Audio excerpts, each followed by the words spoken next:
Okay, thanks everybody for joining today. This is a virtual session. We're going to be talking about the RSCI 781 Capstone, and we have Keith Belmore, the professor of, I think, the current section on the call to tell us a little bit about it and answer any of your questions.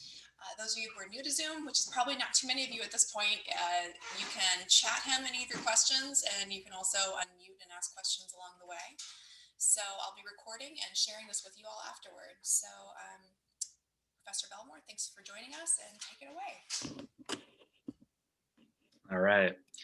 Well, thanks for having me, Whitney. Appreciate it. And so obviously we got a handful of students on the screen here. And looks like kind of keeping my eyes also on the participants. Maybe we'll have a few more join us as we go. So I am currently teaching the Capstone course, but I am new to LaSalle and new to teaching this course actually. So I started at LaSalle in September. So over the past couple of months, I've been kind of finding my way through the Capstone as well in terms of what the expectations are from the university's perspective and the School of Health Sciences perspective.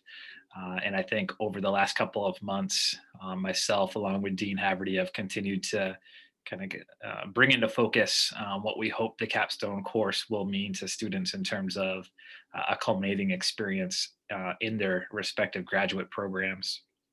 So I am the athletic training program director, and so some of my Master of Science and athletic training students will eventually be in the Capstone course as well, but currently it's a new program and they're not quite to that point. So I've been working mostly with students kind of in the other areas, the other programs, but there are a couple of athletic trainers actually out there practicing who are in the Master of Rehabilitation Sciences.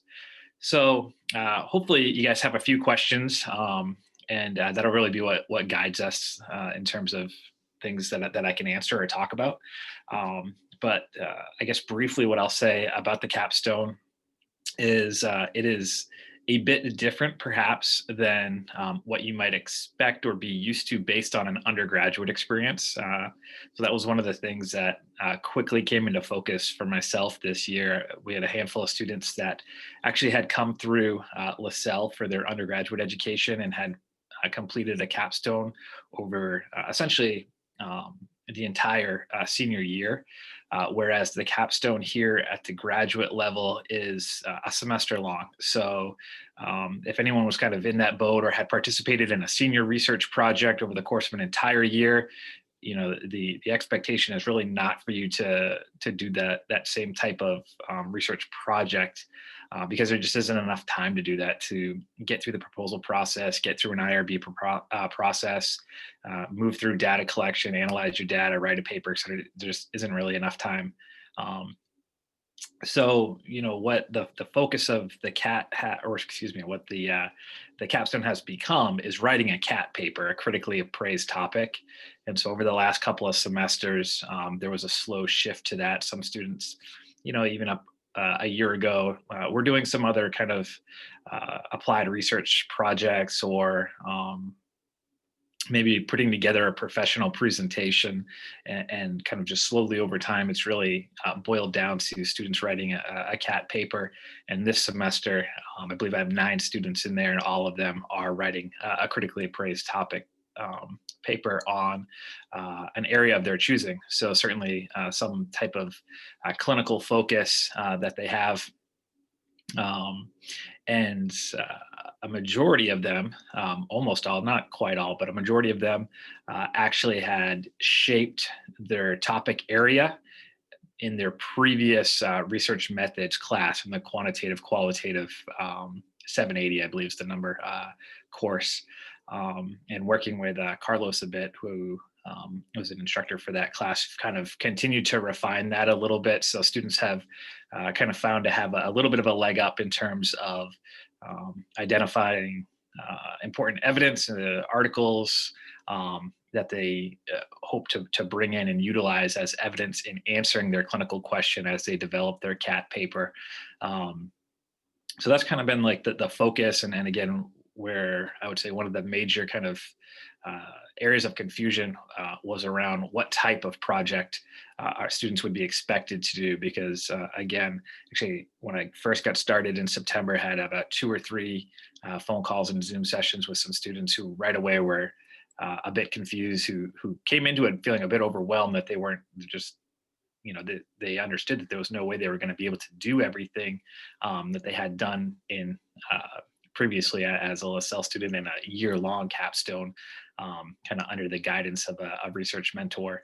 But really, the target or the goal here is for you to take all the skills that you've been developing throughout your graduate program, and then also in your professional lives, bring that into this course to be able to apply, elements of creating a clinical question, sourcing through evidence and literature, appraising the literature, boiling that down into a clinical bottom line as part of that critically appraised topic paper, and then being able to disseminate that work out in some form or fashion. And that's really the goal that we try to accomplish in basically 14 to 15 weeks. So hopefully that gives you a little bit of some insights, maybe sparks a question or two, maybe already answers a question or two. But I'd be happy to try to answer anything else that students have at this point. Hi, Professor Belmore. Nancy Gomes, nice to meet you. Nice meeting you. I guess I'm wondering, after we did a literature review paper and the quantitative research and qualitative research course, how is this different? So say that again. So how is the capstone or critically appraised topic paper different than the literature review that we did with Carlos? yeah, so like the literature review, from what I understand, is you kind of going out, finding some articles. Did you create some evidence tables as part of that? You're basically going to do those things, apply that exercise to a clinical question on the front end. So if there's a topic area of interest that you have a particular either area of expertise or an area that you'd like to develop more expertise in, and you create that clinical question, then you'll actually apply some of what you learned there with Carlos. What you did with him is kind of on a smaller scale probably, and then you'll expand and grow that. So students actually submit their, like I said, about 7 of the 9 used that topic or used that review of literature as their base, as kind of like their foundation. And they actually submitted that early on in the process and then built off of it. So I asked them also to, again, kind of repeat the process or create some new evidence tables. And again, those evidence tables are going to be articles that are specific to answering your questions. So it's creating tables around 3 or 4 different articles. Overall, they've based on the first drafts they've submitted so far. Again, there's anywhere from 3 to 5 articles that they're using to answer the bottom line element of their clinical question. They're ending up with somewhere around 15 or so references to create the entire paper. Because again, the front end, there still is a literature review element to it to basically create a background for the reader, present the problem that's associated with the clinical question, and then the meat of that is really answering that question with again those articles that speak directly to what you're really trying to dig into. So again, the main point here for students initially kind of to wrap their head around it wasn't that they weren't going out and creating new evidence, right? They were going out and looking at the existing evidence to answer the clinical question, right? So it's not a research question, but rather a clinical question. Whereas in the past, they had maybe had an understanding that they thought that they were going to be asked to essentially produce new evidence in utilizing some research methodology. Again, when we did our proposals, we had 2 or 3 students that had written up actually really nice qualitative methodology proposals. But again, you're not going to be going out and doing interviews and survey research and having to actually do that element. But if that's an area of interest, then certainly creating a question that looks at different perceptions or how people are feeling about a certain element, and then absolutely using qualitative research to help answer that question, it was appropriate. Because again, there was one student in particular that again was kind of passionate about wanting to do qualitative research in the future. So again, you can kind of take that, and again, what the skills that you've learned with Carlos, you're essentially going to be applying it in more of a directed manner, and again, kind of growing it with the goal really at the end being able to essentially submit your critically appraised topic paper for publication. So if there's actually no evidence to answer the question that I examined, which was actually the point of why I examined it, I have to change the question, right? Yeah. Okay. I'm getting it now. Yeah, so you can kind of use that as a foundation or a launching off point. And again, throughout the process this semester, several students have asked to change their clinical question. And essentially, this is about kind of the process and the ability to apply these things. In actual practice, if you're answering your clinical question with there is no evidence, then obviously if you're practicing in an evidence-based manner, you're going to look at the patient's, perceptions and values and things. You're going to use your own clinical expertise and in terms of guiding your practice with what little evidence, or if there is any evidence, suggests. But for the purposes of the CAT paper, I've allowed students to continue to kind of fine tune their clinical questions, because again, it was more about working through that full process and coming up with a product at the end that helps demonstrate that the skills that they've been honing in over the last several semesters, allowing them to apply it versus kind of coming to a stalemate with your clinical questions. So absolutely, you can kind of fine tune and adjust it and make it so it works for the process here. Great, thank you.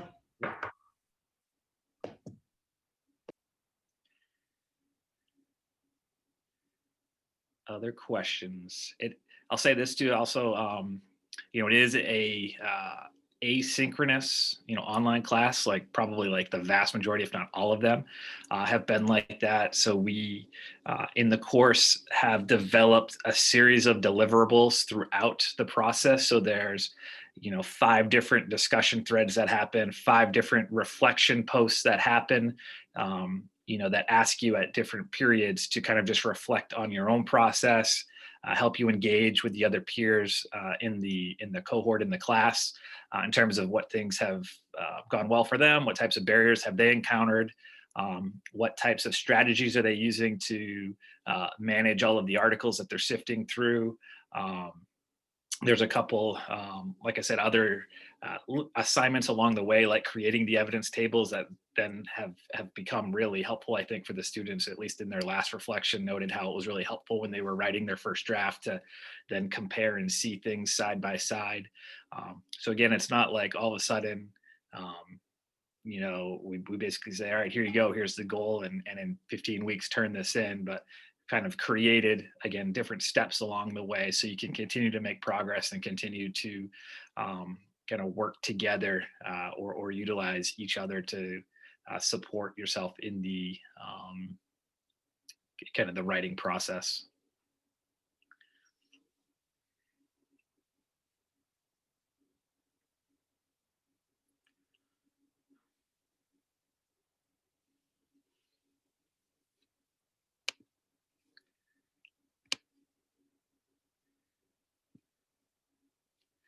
Other questions?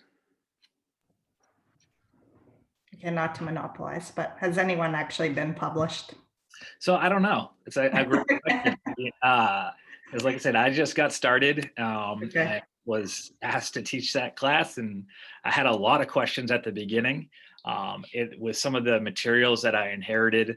Like I said, there were other options too. So for those, if anyone's an athletic trainer, I don't know if anyone out there is an athletic trainer, but there was an option for students to create an evidence-based practice presentation and present it at like the NATA conference or something along those lines. Again, from what I discovered in just kind of some communications, no students had actually chosen to do that in quite a while either. So, which is why some of the options have kind of been filtered down to what makes the most sense. And there are a couple a couple resources that I think we have posted, you know, in terms of like journal guidelines and things like that for some different professions, um, as to kind of that give you, you know, the framework for formatting and for you know, section headers and things like that for the paper that you decide to go down in terms of what route makes the most sense based on topic or discipline and things like that. Is this a fall main class, or is this going to be like a fall one, fall two? Like, is it a two-part course, or is it like a complete like one course? It is a full main course, and I know it's offered you know, multiple times throughout the year. So if you're looking to take it, yeah, next fall or spring, it'll be a spring main or a fall main course.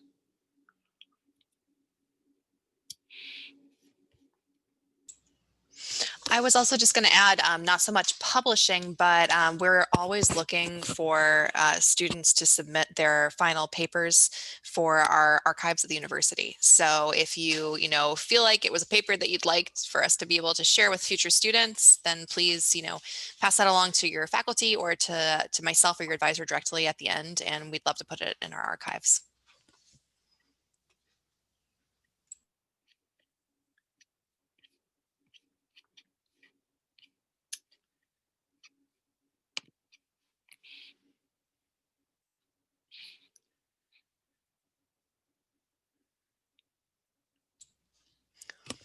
Does anyone else have any other questions for Professor Belmore?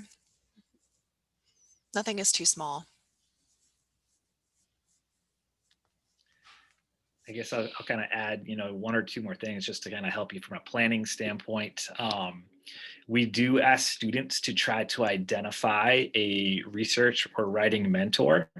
So it's not required, but along the way, potentially you've developed a relationship with a faculty member, or you have a relationship with a faculty member at another institution, or a professional colleague who has kind of already established themselves with regard to either a topic area or particular research interests.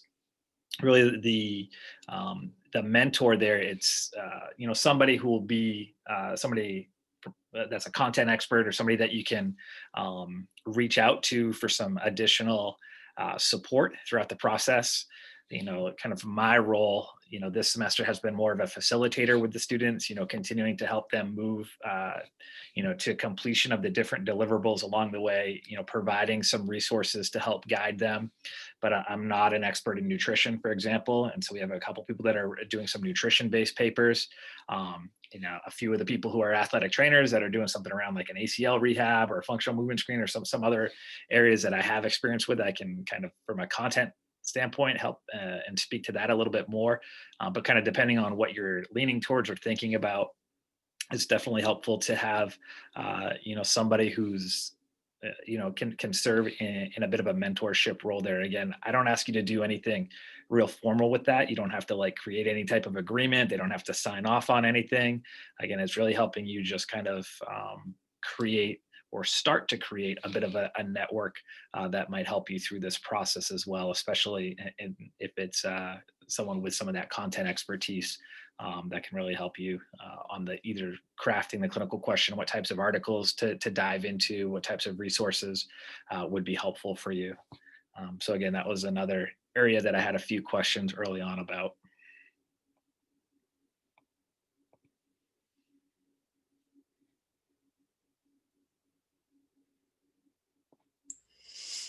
Okay, anybody else?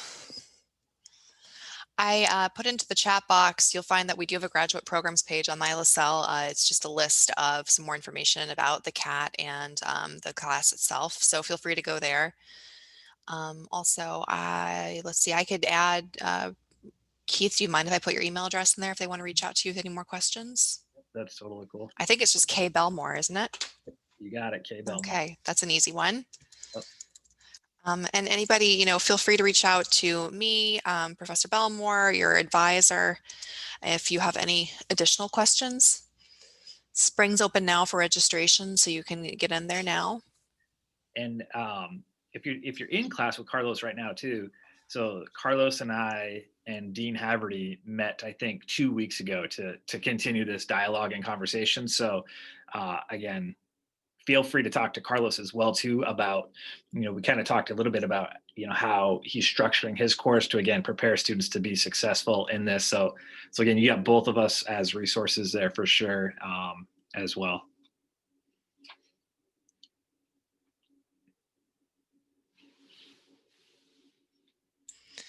Well, I think then it sounds like we got some good questions answered. Sorry, construction. So I might as well go ahead and end it at this point, but please do feel free to follow up with myself or Keith or your advisor if you have any more questions, and good luck everybody and happy Thanksgiving. Yeah. Happy Thanksgiving. Hope to see some of you guys in class down the road. Thank you.